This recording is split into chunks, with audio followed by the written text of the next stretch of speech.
welcome to our daily news program coming to you here on Canal Algérie. Let's start off with your headlines for today.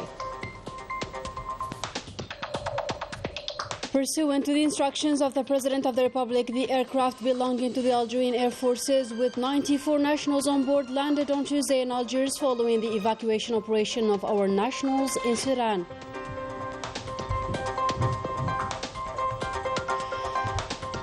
The foreign minister is in Mali, where he is received by the president of the Malian National Council for Transition and the Malian foreign minister. The discussions centered on the implementation of the peace accord.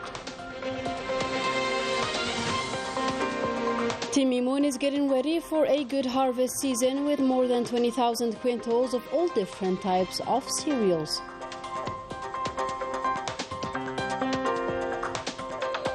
And on the occasion of the Heritage Month, we will learn more about the Zilij and its preservation in Constantine, and then we head to Blida to discover one of the ancient mosques in the city.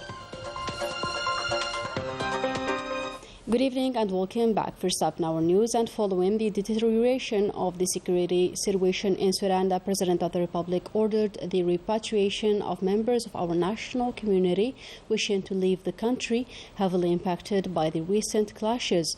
The President also ordered to ensure that the repatriation and assistance of all nationals of the brotherly countries are granted, notably to our Palestinian brothers settled in Sudan. This operation included 13 Palestinians and 22 Syrian nationals. An Algerian Air Force plane landed on Tuesday night in Algiers, bringing back 94 Algerian nationals from Sudan. The Algerians settled in this country and diplomatic personnel in Khartoum as well. They were received by senior officials, including the Interior Minister. Story by Yarni al-Bahri. Came on board of this military plane belonging to the National People's Army. 94 Algerians established in Sudan were repatriated following the deterioration of the security situation in this brotherly country. Thank God we are safe. We were very well taken care of from our departure until our arrival. We are very happy to be back home. I would like to thank the President of the Republic for this decision. Algeria is the second country which repatriated its community established in Sudan, all thanks to the efforts of the Algerian consular services in this country, which played an important role in this operation. A return to the country experienced as a real relief for these Algerians. The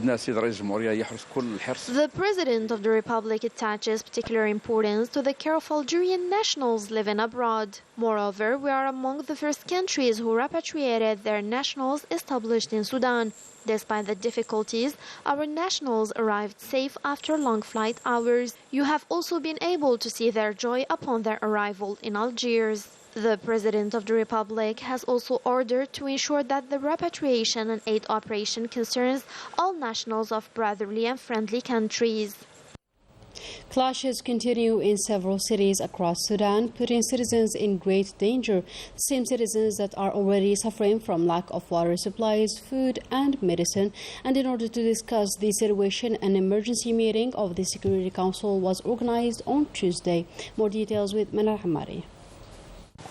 The conflict continued on Wednesday in Khartoum, where the army fighter aircrafts flew all day over the northern suburbs of the capital, following heavy artillery fires of the Rapid Support Forces. The deadly clashes between the two rival military groups has been continuing for 12 days. The UN raises the alarm, calling for an immediate ceasefire and a long-term solution to the conflict that is transforming a serious humanitarian crisis into a real disaster. The Deputy Secretary General of the UN recalled during a meeting of the Security Council that even before the outbreak of the crisis, a third of the population of the country was already in need of humanitarian aid. To this day, this clash has claimed the lives of 460 people, while more than 4,000 were wounded, and resulted in the displacement of thousands of civilians from the capital. In addition to the danger afflicted on human lives, the healthcare system is also threatened. 72% of hospitals in Sudan, namely the ones situated in confrontation zones, closed their doors. According to the Sudanese Doctor Union, the remaining hospitals are threatened with closure. About 6,000 people of different nationalities crossed the borders to Ethiopia, and according to Sudanese officials, tens of thousands of people already arrived at bordering countries. In total, 270,000 fled from combat zones, according to the UN. In other news, the Foreign Affairs and National Community Abroad Minister Ahmed Attaf was received on Wednesday by the President of the Malian National Council for Transition, Colonel Malik Diaw, as part of his working visit to Bamako in his capacity as a special envoy of the President of the Republic. The discussions, which took place in the presence of Malian MPs, tackled the bilateral relations as well as the prospects for their consolidation, notably in the parliamentary sector, in coordination with the implementation of the peace and reconciliation agreement stemming from the Algiers process. In a related topic, the Foreign Minister Ahmed Attaf held bilateral meetings with his Malian counterpart Abdoulaye Diop in the presence of the National Defense Minister, War Veterans, and the Minister of National Reconciliation in charge of the peace agreement stemming from the Algiers process, starting by our country's commitment to the security and stability of the Republic of Mali and in its capacity as a leader of international mediation and chair of the Monitoring Committee for the implementation of the peace accord in Mali. Ahmed Attaf stressed Algeria's readiness to intensify its efforts to restore and strengthen confidence between the Malian parties that signed the agreement.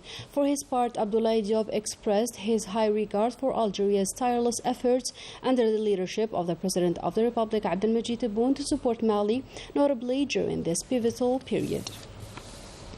And before Mali, the Foreign Affairs Minister Ahmed Attaf was in Mauritania in his capacity as a special envoy of the President of the Republic, a visit that was crowned with converging views and agreements for promising projects.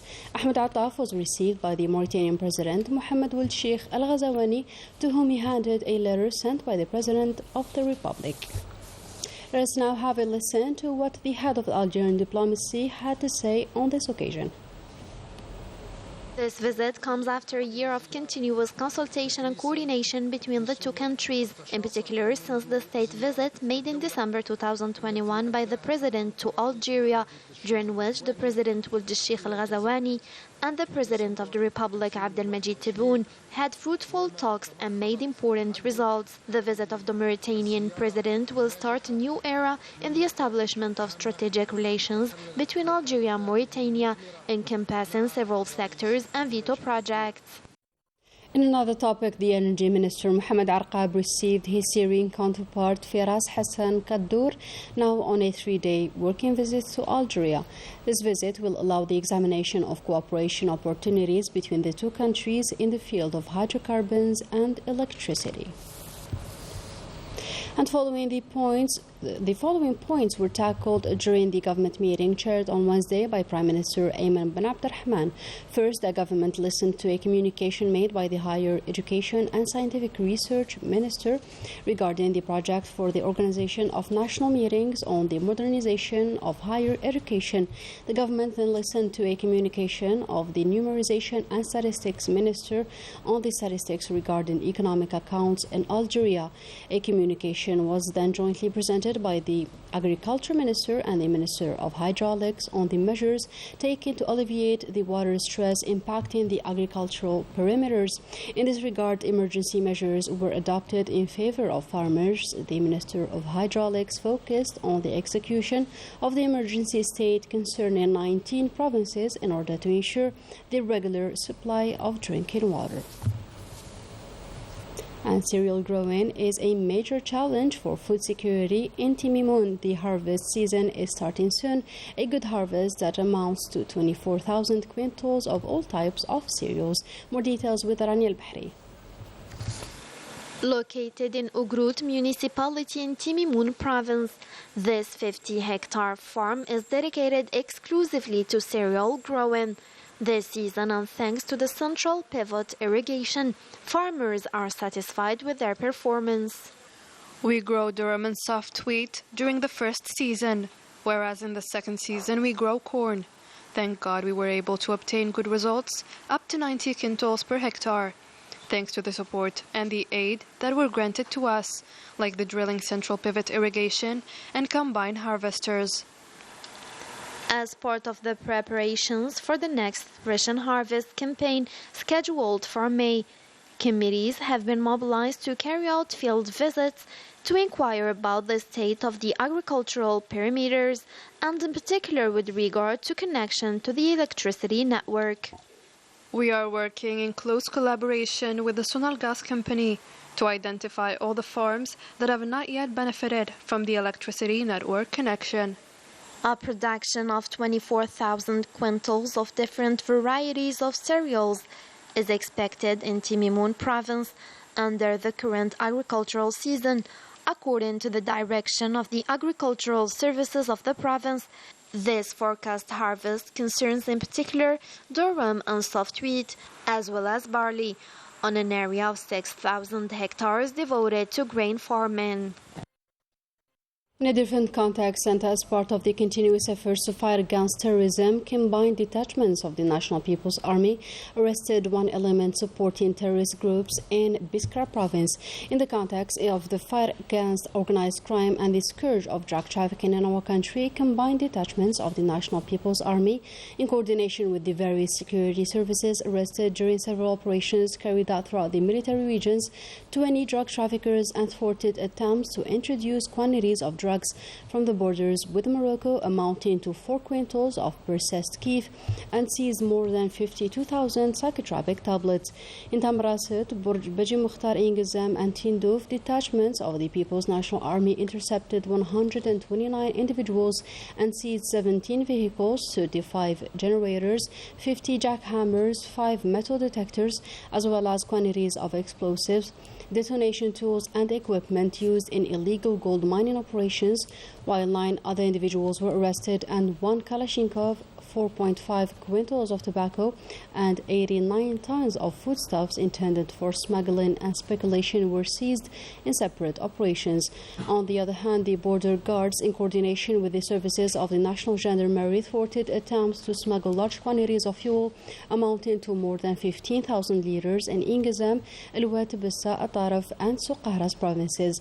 For their part, the Coast Guards foiled attempts of illegal immigration and rescued 189 individuals on board of homemade boats, while 203 illegal immigrants of different nationalities were arrested throughout the national territory.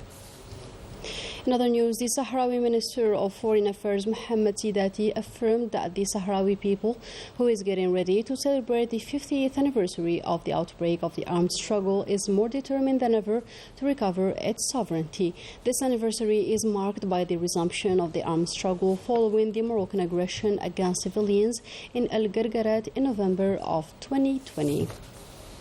And the Spanish Coordination of Associations in solidarity with Western Sahara said that civil society in Spain will never abandon the Sahrawi people. The association reiterates its condemnation of the unexpected and unilateral policy shift operated by the head of the Spanish government, Pedro Sanchez, concerning Western Sahara. And we wind up our news with Zilij, this art which is well rooted in our country since the Hamadi dynasty, a unique heritage that is very important to preserve from looting and degradation, as it was discussed during a scientific meeting in Constantine province. More details with Manal Amari. No matter the geometric form, the colors used, their layout, or even the arabesque or vegetal patterns, Algerian Zilij is a form of decorative art with well-known historical and civilizational roots, which remains a symbol of Islamic architecture. The presence of Zilij in Algeria goes back to the Hamadids dynasty. In 1035, during their travels from Sila to Bjaya, the Hamadids used them in all the buildings they constructed, which proves the importance granted to this art. Zilij was discovered for the first time in the Al-Qal'a of Bni Hamad, which has been classified as a UNESCO World Heritage since 1980. They're also found in the Ahmed Bey Palace in Constantine, built in 1826. These ornamental tiles are more than just an art, they are an ancestral tradition. The Ahmed Bey Palace has more than 47,000 mosaic tiles, primarily with floral and geometric patterns. Mosaics are an integral part of the Algerian cultural heritage and identity. That is why it is important to preserve this ancestral art from vandalism, degradation, as well as acts of looting, especially at the borders, which led to the holding of a meeting organized in Constantine to discuss this matter. Today we wanted to highlight the fact that Zelig is an Algerian art which dates back to time immemorial. The Cultural Property Protection Group of the National Gendarmerie of Soukaras continues to protect the Algerian identity from all acts of looting and degradation. The art of Zelig continues. This know-how dating back to antiquity that represents our vast territory's rich history and identity was passed down from one generation to another. And with that, we come to the end of our today's program. Thank you for joining us and goodbye.